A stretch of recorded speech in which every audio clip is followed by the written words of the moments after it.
अस्सलाम वालेकुम लिसनर्स। आइए मोहिउद्दीन नवाब के शाहकार नोवेल शॉर्टकट की नवी किस्त सुनते हैं। कहानी शुरू करने से पहले आपसे गुजारिश है कि अगर आप मेरे चैनल पर नए हैं तो प्लीज़ मेरे चैनल को सब्सक्राइब करें और लाइक करें। आइए कहानी का आगाज़ करते हैं। रात गुजरने लगी, फिर सुबह होने लगी। शाइस्ता बड़ी कमज़ोर सी आवाज़ में करा रही थी, होश में आती जा रही थी। ऐसे वक्त इसे हल्की हल्की खर्राटों की आवाज़ सुनाई दे रही थी। इसने आहिस्ता आहिस्ता आंखें खोलकर देखा, फिर सोचा कहाँ है। फौरन याद आ गया कि वो बशारत के कमरे में है। वहाँ वो ठंडी बोतल पीने के बाद चकरा कर गिर पड़ी थी, लेकिन फर्श पर गिरी थी और खुद को बिस्तर पर महसूस कर रही थी। इसने उठना चाहा, पता चला इसके दोनों हाथ पलंग की पट्टियों से बंधे हुए हैं। इसने बशारत के जरिए सरफराज को भी इसी पलंग पर इसी तरह बंधवाया था और अब बशारत इसे सीखा हुआ सबक दोहरा रहा था। इस मरहले पर इसे यकीन हो गया कि ठंडी बोतल में वही दिमाग उलटने वाली दवा मिलाई गई थी। इस यकीन के साथ ही वो जोर लगाने लगी, लेकिन इसे पागल कहलाना मंजूर नहीं था। इसने जोर लगाकर हाथों को रस्सियों की गिरफ्त से निकालना चाहा, लेकिन ये आसान नहीं था और इसके आसाब कमज़ोर पड़ चुके थे। वो आधे मिनट में ही थक कर हाँफने लगी। उसने सर घुमाकर देखा, दूसरे पलंग पर बशारत गहरी नींद के मज़े ले रहा था। इसे गुस्सा आने लगा। इसने चाय में दवा मिलाकर दी थी। बशारत को पागल होना और यूं बिस्तर से बंधा होना चाहिए था, लेकिन वो मक्कार निकला। इसने चाल उलट दी थी। आधे मिनट में ही थक कर हाँफने लगी। उसने सर घुमाकर देखा, दूसरे पलंग पर बशारत गहरी नींद के मज़े ले रहा था। इसे गुस्सा आने लगा। इसने चाय में दवा मिलाकर दी थी। बशारत को पागल होना था और यूं बिस्तर से बंधा होना चाहिए था, लेकिन वो मक्कार निकला। इसने उसकी चाल उलट दी थी। इसका नमक खाने वाले, इसके टुकड़ों पर पलने वाले ने इसे बांध रखा था। वो गुस्से से चीख पड़ी, कुत्ते कमीने! आगे चीख कर न बोल सकी। दिमाग फोड़े की तरह दुखने लगा था। इसकी ये बहुत बड़ी कमजोरी थी कि गुस्सा बर्दाश्त नहीं कर सकती थी। जरा सी बात पर फट पड़ती थी। इस जरर रसान दवा के बायस गुस्से में बहुत ज़्यादा शिद्दत आ गई थी। इसके चीखने पर बशारत उठकर बैठ गया था। इसने करीब आकर देखा, वो जुनून में मुब्तला थी। दांतों के दरमियान अपना निचला होंठ चबा रही थी और होंठ से खून रिसता हुआ उसकी गर्दन पर आ रहा था। बशारत ने एक थप्पड़ रसीद किया तो उसका मुंह खुल गया। निचला होंठ दांतों के दरमियान से आज़ाद हो गया। वो जेब से शीशे निकालकर इसे दिखाते हुए बोला, अभी तुम इस चार दीवारी में हो, दूसरी खुराक दूंगा तो पागल खाने पहुंच जाओगी। वो सहम कर आंखें फाड़ कर शीशे को देखने लगी। बशारत ने पूछा, क्या पागल खाने जाओगी? उसने सहम कर इनकार में सर हिलाया। वो बोला, मेरी बात मानती रहोगी तो दूसरी खुराक नहीं दूंगा। बोलो, मानोगी? उसने हाँ के अंदाज में सर हिलाया। वो बोला, मैं तुम्हारे लिए कुछ खाने को ला रहा हूँ। तुम खाओगी, दूध पियोगी और तवानाई हासिल करोगी। वो अपनी अटैची के पास गया, फिर वापस आकर इसके मुंह में एक छोटा सा रुमाल ठूस कर इसके ऊपर टेप चिपकाते हुए बोला, मैं आधे घंटे में खाने पीने का सामान ले आऊँगा। आराम से गूंगी बनकर पड़ी रहना। वो बाहर चला गया। शाइस्ता ने कार के स्टार्ट होने और रवाना हो जाने की आवाज़ें सुनी। वो फिर हाथों को आज़ाद कराने की नाकाम कोशिश करने लगी। जिसमें जैसे जान नहीं थी। दवा ने इतना लागर बना दिया था कि वो थक कर सब्र करने लगी और सोचने लगी, खाने पीने से कुछ तवानाई मिलेगी तो वो यहाँ से रहने की कोशिश करेगी। वो आधे घंटे में आ गया। इसने मुंह से टेप हटाकर रुमाल निकालकर अपने हाथ से सेब खिलाया, फिर इसे सहारा देकर ज़रा सा उठाया और दूध पिलाया। वो पीने के दौरान बोली, मैं बहुत कमज़ोर हो गई हूँ, अपने पैरों से चलकर नहीं जा सकूँगी। मेरे हाथ खोल दो। मैं सिर्फ बाथरूम जाने की आज़ादी दूंगा, फिर तुम्हें बांध कर रखूँगा। तुम इस तरह क्या हासिल करना चाहते हो? अपनी सलामती चाहता हूँ। तुम्हें अपने बस में रखूँगा तो तुम्हारे ऊंचे ख़ानदान वाले मेरे खिलाफ कानूनी कार्रवाई नहीं करेंगे। तुमने देखा था کہ سرفراز کا حافظہ کمزور ہو گیا تھا۔ تم بھی پچھلی زندگی بھول جاؤ گی، میری شریک حد بن کر رہو گی۔ تمہیں ملک سے باہر لے جاؤں گا تاکہ یہاں کوئی تمہیں ایک ڈرائیور کے ساتھ نہ دیکھے۔ میں تمہیں اتنی دولت دوں گی کہ تم باہر کسی بھی ملک میں عیش و عشرت کی زندگی گزار سکو گے۔ مجھ پر بھروسہ کرو، دشمنی کا انجام تمہیں بھی بالآخر نقصان پہنچائے گا۔ میں شیطان پر بھروسہ کر سکتا ہوں، تم ماں بیٹی پر کبھی نہیں کروں گا۔ وہ اس کے ہاتھ کھول کر اسے سہارا دے کر باتھ روم کے اندر لے گیا، پھر بولا، یہ دروازہ کھلا رہے گا اور میں چوکھٹ کے اس پار ایک پیر رکھے دوسری طرف منہ کر کے کھڑا رہوں گا۔ وہ بولی، یہ میرے مزاج کے خلاف ہے، پلیز دروازہ بند کرنے دو، میں بند ٹوائلٹ سے کہیں بھاگ کر نہیں جا سکوں گی۔ بند ٹوائلٹ میں چیخیں مار سکتی ہو، میرے دروازہ توڑنے تک لوگ جمع ہو جائیں گے، جاؤ مجھ سے بحث نہ کرو۔ وہ مجبور ہو گئی، غصہ تو آ رہا تھا لیکن غصے پر یہ خوف حاوی ہو گیا تھا کہ اس کے احکامات کی تعمیل نہ کرنے سے وہ دوسری خوراک حلق میں ٹھوس دے گا۔ آدھا دن گزر گیا، اس نے پھر اسے پلنگ سے باندھ دیا تھا۔ وہ اس مکان میں اسی طرح کئی دن کئی مہینے گزار سکتا تھا۔ شائستہ کا حافظہ کمزور ہوتے ہی اسے اپنی منگوہا بنا کر کہیں دور جا کر زندگی گزار سکتا تھا، لیکن ابھی یہ فکر تھی کہ کل رات سے اب تک اس ماں نے بیٹی کی خبر نہیں لی تھی، کوئی بے چینی یا پریشانی ظاہر نہیں کر رہی تھی۔ اس سے یہ ظاہر ہو رہا تھا کہ ماں چپ کے کوئی کارروائی کر رہی ہے۔ شائستہ نے شام 5 بجے کہا، مجھے ممی سے بات کرنے دو، تمہاری ماں کا فون آئے گا تو میں دوسرے کمرے میں جا کر بات کروں گا، لیکن تمہیں فون سے دور رکھوں گا ورنہ تم یہاں کا پتہ بتا دو گی۔ وہ ہنسنے لگی۔ اس نے پوچھا، کس بات پر ہنس رہی ہو؟ زندگی ایک مذاق ہے، اسی لیے پاگل کوئی لطیفہ سنے بغیر ہنسنے لگتے ہیں۔ وہ ہنستے ہنستے یوں چپ ہو گئی جیسے سانس رک گئی ہو، پھر وہ کرانے لگی، دائیں بائیں سر پٹکنے لگی، دونوں پاؤں زور زور سے رگڑنے لگی۔ بشارت نے اس کے سر کو دونوں ہاتھوں سے پکڑ کر پوچھا، کیا ہو رہا ہے؟ کیوں تڑپ رہی ہو؟ آرام سے رہو۔ شائستہ نے دیدے پھیلا کر اسے دیکھا، اس کی آنکھوں میں سرفراز نظر آ رہا تھا۔ وہ سہم کر ساکت ہو گئی، پھر اس کی آنکھیں آہستہ آہستہ بند ہو گئیں۔ بشارت نے اسے آواز دی، سینے پر سر رکھا، ہلکی سی دھڑکنیں جاری تھیں، ناک کے سامنے ہاتھ رکھا۔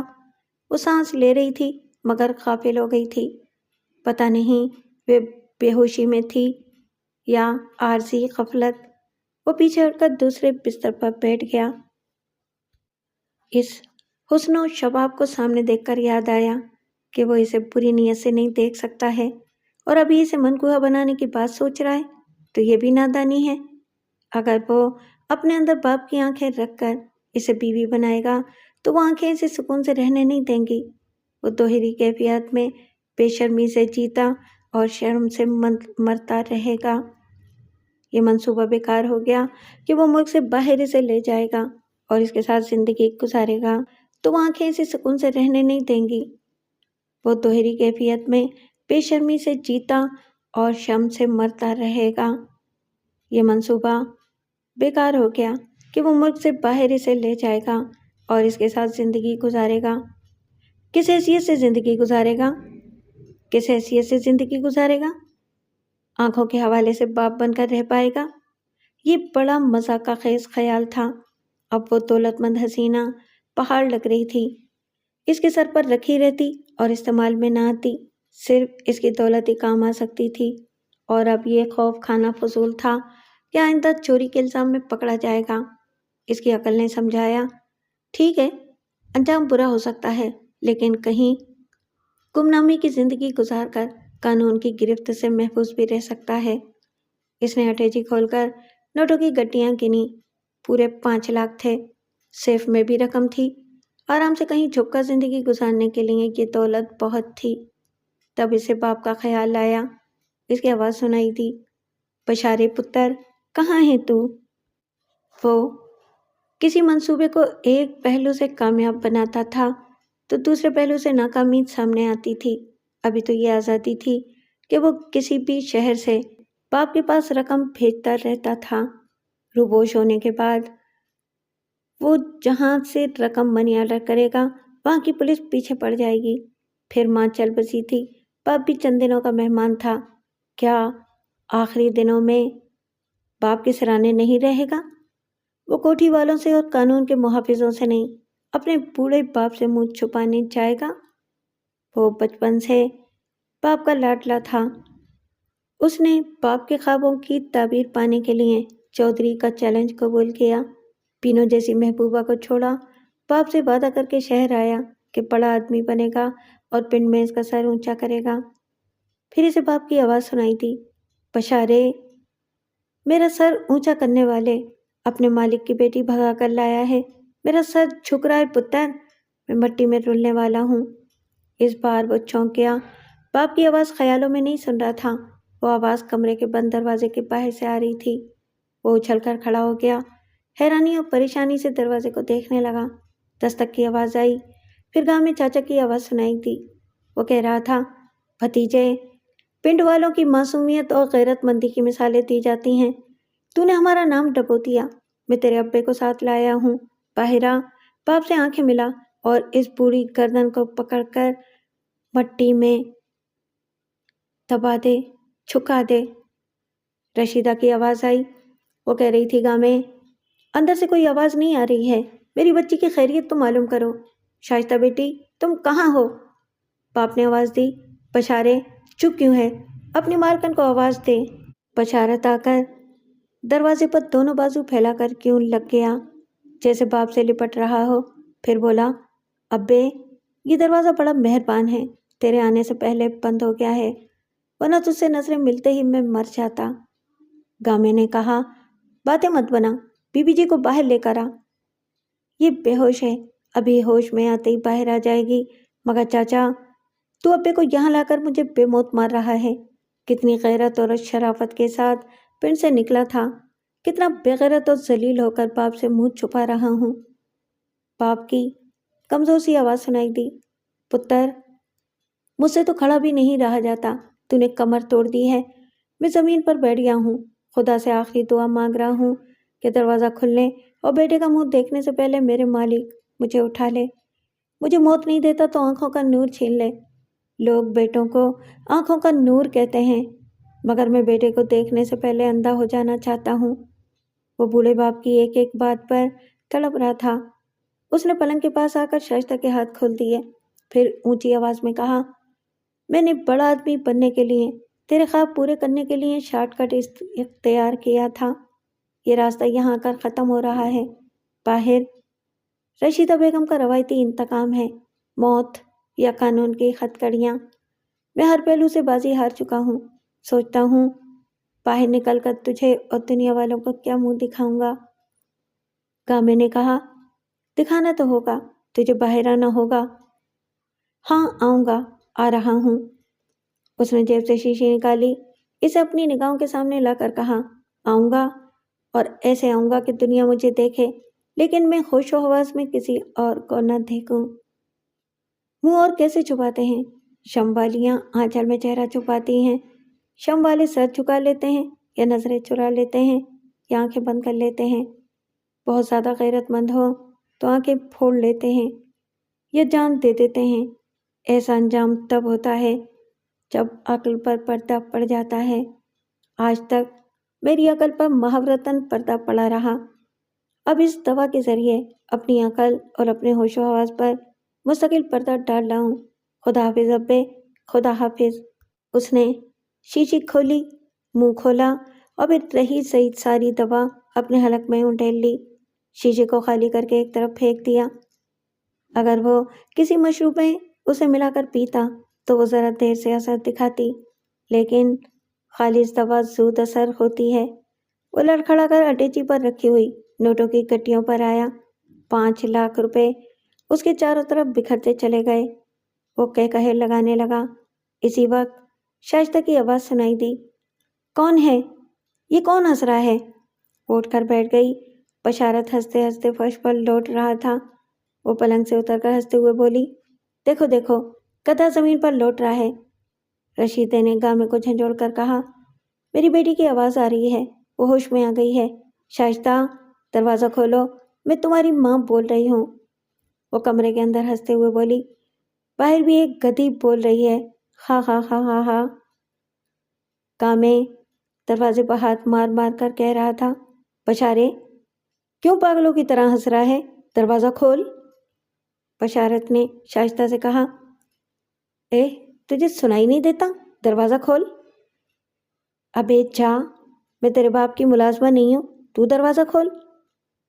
باہر رشیدہ نے روتے ہوئے کہا، وہ دونوں پاگل ہو گئے ہیں، اللہ میری بیٹی کو اپنے حفظ و امان میں رکھ، ہماری غلطیوں کی اتنی بڑی سزا نہ دے، ہمیں معاف کر دے، میں کان پکڑتی ہوں، توبہ کرتی ہوں، توبہ ربا میری توبہ۔ تینوں کمہار نے کہا، کامے وہ دونوں پاگل ہو گئے ہیں، دروازہ نہیں کھولیں گے، اسے توڑ دے۔ رشیدہ نے کہا، ہاں توڑ دو، میری بچی کو باہر نکالو۔ اتنا شور سن کر وہاں کے کچھ لوگ آ گئے تھے۔ کئی جوانوں نے دھکے مار مار کر اس مضبوط دروازے کو توڑ دیا۔ ٹوٹے ہوئے دروازے کے پیچھے سے 2 پاگل برآمد ہوئے۔ بات محض دروازے کی نہیں ہے، دل توڑو یا پیمانے وفا توڑو، آئینہ آبرو توڑو یا رسم شرافت توڑو، ایسی ہر ٹوٹی ہوئی چیز کے پیچھے ٹوٹا ہوا انسان ہی ملے گا۔ ارے انہوں نے دروازہ توڑا تو کیا توڑا؟ لوگ تو وہ ہیں جو دربار خداوندی میں کی جانے والی توبہ توڑتے رہتے ہیں۔